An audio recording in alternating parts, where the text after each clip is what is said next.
కొణిదెల పవన్ కళ్యాణ్ అమ్మ కడుపున ఆఖరివాడిగా పుట్టిన అందరికీ మంచి చేయాలి, మేలు జరగాలి అనే విషయంలో ముందువాడుగా ఉంటాడు. తన గురించి కంటే జనం గురించి ఎక్కువగా ఆలోచించే మనస్తత్వం నా తమ్ముడు కళ్యాణ్ బాబుది. ఎవరైనా అధికారంలోకి వచ్చాక ప్రజలకు ఏదైనా చేయాలనుకుంటారు.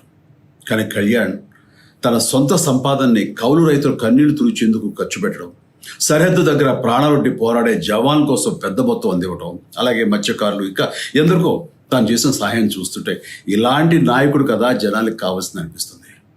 ఒక రకంగా చెప్పాలంటే సినిమాలోకి తను బలవంతంగా వచ్చాడు, రాజకీయాల్లో మాత్రం ఇష్టంతోనే వచ్చాడు. ఏ తల్లికైనా తన కొడుకు కష్టపడుతుంటే గుండె తరుక్కుపోతుంది. అలాగే ఏ అన్నకైనా తన తమ్ముడు అనవసరంగా మాటలు పడుతుంటే బాధ వేస్తుంది. అలా బాధపడుతున్న నా తల్లికి ఈ అన్నయ్యగా ఒక మాట చెప్పాను.